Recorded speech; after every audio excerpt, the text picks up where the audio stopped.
एक ही ब्रह्म सर्वत्र विस्तृत है,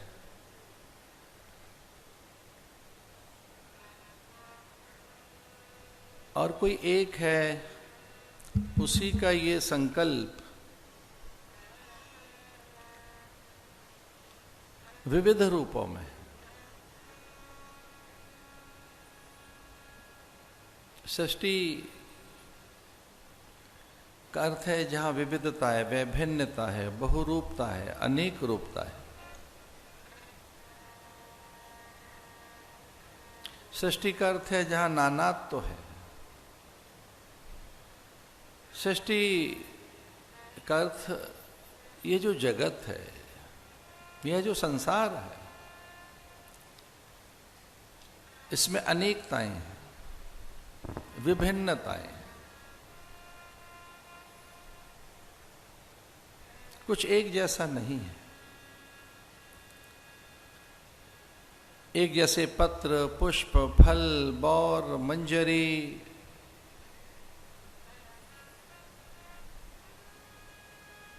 एक जैसे आकार नहीं है, उनमें विभिन्न भिन्न प्रकार हैं।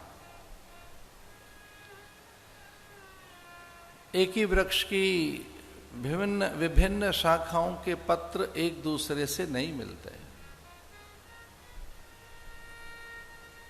पत्रों में जो उनके तंतु हैं, वे विन्यास भी भिन्न भिन्न है। एक दूसरे से यहां कुछ भी नहीं मिलता है। रक्त, मांस, मैद, मज्जा, त्वचा, रोम,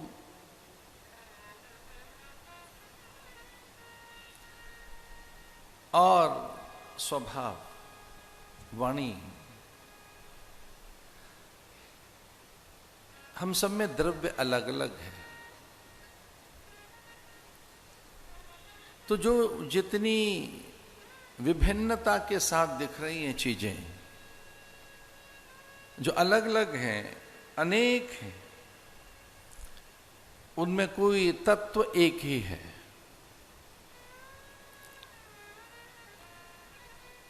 तत्वतः उसमें कोई एक है। अनेक रूप रूपाय विष्णवे प्रभु विष्णवे। अनेक रूपों में एक विराट विष्णु ही समाहित है। भगवान का एक नाम विश्वम है, विष्णु उनका दूसरा नाम है।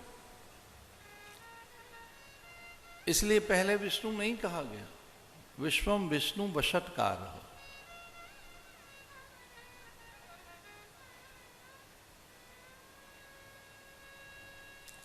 ये विश्वम जो है, ये स्वयं ही भगवान है। विश्वम माने ये संसार। इसलिए जगन्नाथ से ये जगत भिन्न नहीं है।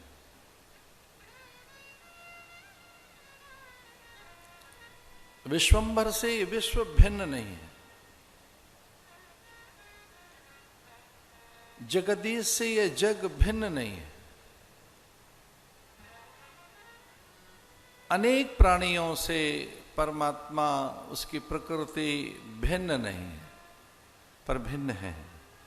यही इसका वैशिष्ट्य है, यही इसकी विशेषता है। इसलिए कई बार हम आकार को ही सत्य मान लेते हैं। हमें आकार ही सच लग रहा होता है, पर आकार सच नहीं होता। मृत्तिका से, मिट्टी से बने अनेक पात्र, अनेक बर्तन हमें अनेक दिखने लगते हैं, अलग अलग अलग दिखने लगते। घड़े से मिट्टी नहीं बनी है, मिट्टी से घड़ा बना है।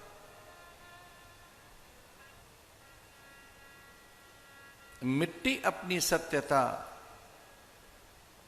मृत्तिका अपनी सत्यता एक आकार को देती है। वह अपने होने का सच, अपनी अपनी सत्यता, अपना अस्तित्व एक आकार को देती है और फिर मिट्टी घड़ा दिखने लगती है, सुराही दिखने लगती है, दीपक दिखने लगती है। उसे कोई मिट्टी नहीं कहता, उसे घड़ा कहते हैं। स्वर्ण अपना सत्य किसी आकार को देता है, फिर वो हमें सोना नहीं दिख रहा होता, वो हमें कर्णफूल दिख रहे होते हैं।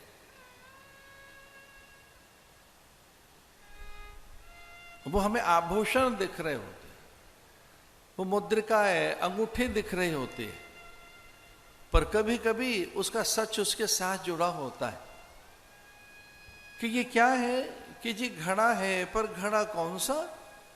घड़ा किससे? किसका घड़ा? तो आप कहते हैं मिट्टी का घड़ा है, ये तांबे का है, ये पीतल का है, ये अष्टधातु का है। कोई पूछे ये किसका है, ये घड़ा किसका है, तब सहसा आपको उसका सच बताना होता है कि घड़ा मिट्टी का है। ये आभूषण किसका है, तो फिर आपको बताना होता है कि ये तो सोने का आभूषण है। लेकिन घड़े के साथ कई बार वो दिख नहीं रहा होता उसका सत्य। जितने आकार हैं उनका सत्य नहीं दिख रहा होता, उसकी पहचान कई मूल में होती है कि व्यक्ति कहां का है।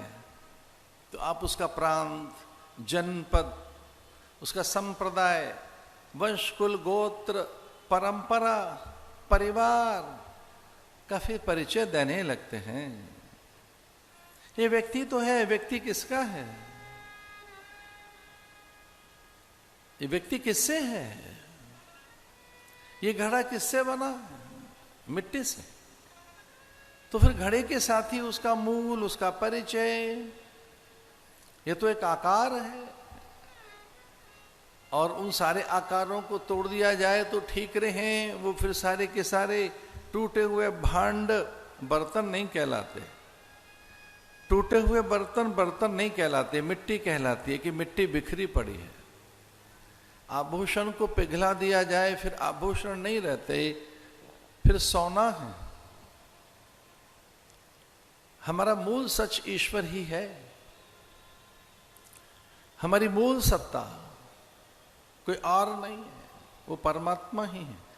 विश्वम विष्णु वशत्कारः, ये जो विश्वम है, ये जो विराट विष्णु है, यही इसमें समाया है।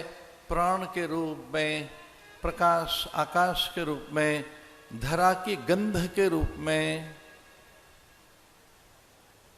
अन्न की पाचकता पौष्टिकता के रूप में, अग्नि की दाहकता पवित्रता के रूप में।